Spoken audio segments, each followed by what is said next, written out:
சர்க்கரைவே சரணம். கோயிலில் பகவான் இருக்கும்போதே அது கோயில் தான். கணக்கம்பட்டியில் சாமியை இங்கே நடந்துகிட்டு இருப்பாங்க. அப்போது ஆளுகள்லாம் போய் உட்காந்துருப்போம். இப்போ உட்காந்துருக்கும்போது அவங்களுக்குள்ள உட்காந்துருக்க இந்த கல் மண் இதெல்லாம் புறக்க சொல்லுவாங்க. எல்லாத்தையும் புறப்போம். குண்டு குண்டு கல்லாக இருக்கும், அதெல்லாம் அங்கே தூக்கி வைங்கம்பாங்க. தூக்கி வைப்போம். அதுவே அரை நாள் வேலை வந்துடும். ஏன்னா அவ்வளோ குண்டு கல்லாக கிடக்கும். இங்கே சுற்றி சுற்றி கிடக்கும், கல்லாக கிடக்கும். அந்த கல் எல்லாத்தையும் எடுத்து இந்த பக்கம் மாற்றத்துக்கு அரை பொழுது ஆயிரும். அந்த மாதிரி தான் ஒவ்வொரு வேலையும் சாமி கொடுப்பாங்க. கடுமையான வேலையாக இருக்கும். நம்ம எந்த ஜென்மத்தில் என்னென்ன பாவங்கள் பண்ணியிருந்தாலும் அதுலேயே கழிஞ்சிருன்னு சொல்லுவாங்க. அதனால் கணக்கம்பட்டிக்கு போகும்போதெல்லாம் நல்லா வேலை செய்யணும் அப்படின்னு சொல்கிறதுக்கு காரணம் அதுதான்.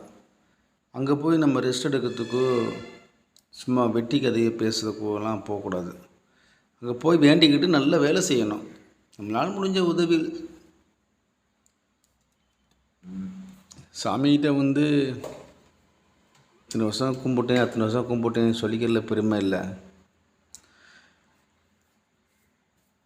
நம்ம எந்த அளவுக்கு பிறருக்கு சொல்கிற அளவுக்கு நம்ம வளர்ந்துருக்கோம் அப்படிங்கிறது முக்கியம். சாமி அவங்க சொன்ன விஷயம் என்னன்னு கேட்டால், இந்த உலகத்தில் அன்பாக இருக்கணும், ஒருத்தர் மேலே ஒருத்தர் உண்மையாக இருக்கணும் அப்படின்னு சொல்லியிருக்காங்க.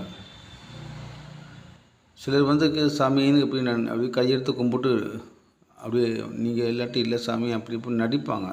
நடிக்காதடா, போடா தெரியும்டா அப்படின்னு சொல்லுவாங்க. கடவுளுக்கும் நடிக்க முடியுமா? அவங்களுக்கு எல்லாமே தெரியுமில்ல. அப்போ சாமி ஒரு மனிதனுடைய தனிப்பட்ட குணத்தையும் புரிஞ்சு வச்சு தான் சொல்கிறாங்க. கடவுளே நமக்கு நேரே ஆசீர்வாதம் பண்ணுறாங்கன்னா நாம் அந்த கடவுளுக்கு உண்மையாக இருக்கணும். நமக்கு நல்லா இருக்கும், எல்லா கஷ்டத்தையும் துன்பத்தையும் நீக்கிட்டார் கடவுள் அப்படின்னா அதுக்கப்புறம் நம்ம கடவுள் மனசில் நினச்சிக்கிட்டு நிறைய தர்ம காரியங்களை பண்ணணும். பகவான் இந்த உலகத்தில் தர்மம் மட்டும்தான் மிக முக்கியமானது. அது அன்னதானம், பிறருக்கு உதவி செய்தல், இதெல்லாம் சாமி சொல்லியிருக்காங்க. சர்க்கரை சரணம்.